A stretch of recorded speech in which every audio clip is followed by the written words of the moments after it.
Selamat siang, Ibu Komayu Krisnadewi sebagai dosen pengampu mata kuliah akuntansi manajemen. Di sini saya izin untuk membahas latihan soal 15.4, di mana saya akan menjawab pertanyaan nomor 2. Namun sebelum itu, perkenalkan nama saya Nekadek Desya Udane Putri dengan NIM 230753162 dengan absen 9.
Baik, saya izin memaparkan mengenai soal 15.4 yang pertanyaan 2. Yang pertama, untuk menjawab pertanyaan 2, yaitu kita perlu menghitung rasio produktivitas periode dasar. Untuk menghitung rasio produktivitas periode dasar, pertama untuk tenaga kerja. Itu kita hitung dari jumlah unit yang diproduksi tahun 20X1 sebesar 540.000, kita bagi dengan jam kerja yang digunakan pada tahun 20X1 sebesar 108.000, sehingga untuk hasil rasionya yaitu 5. Untuk bahan baku, itu kita hitung dari jumlah unit yang diproduksi tahun 20X1 sebesar 540.000. Kita bagi dengan bahan yang digunakan pada tahun 20X1 sebesar 2.160.000, sehingga untuk rasionya yaitu 0,25. Kita lanjut untuk menghitung PK. Yang pertama untuk PK tenaga kerja.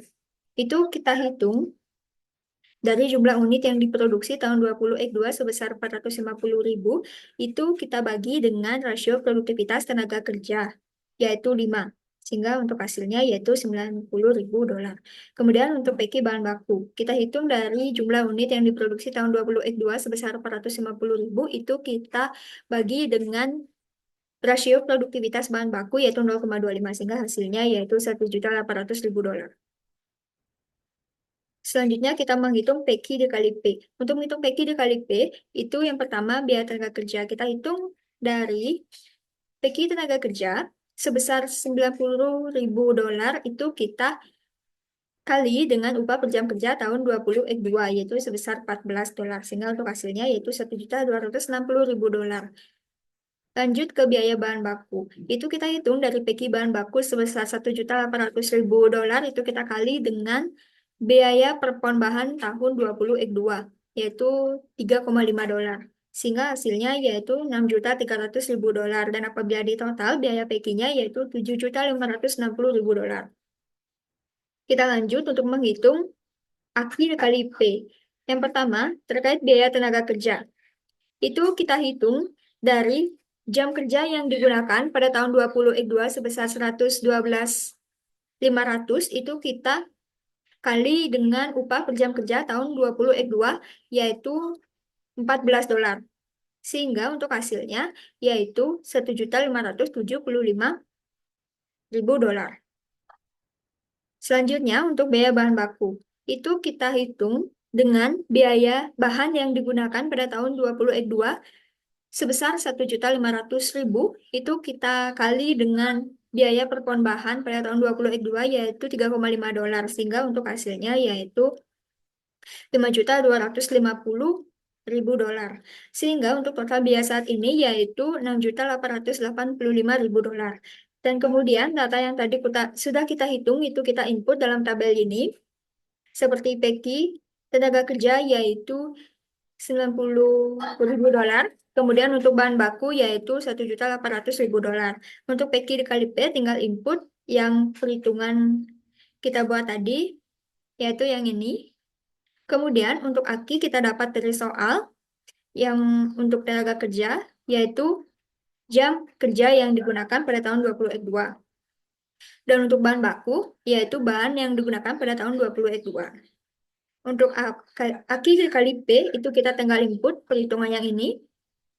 Kemudian untuk menghitung PQ dikurangi AKI dikali P, itu kita hitung untuk tenaga kerja PQ-nya sebesar 90.000 dolar, kita kurangi dengan AKI-nya 112.500.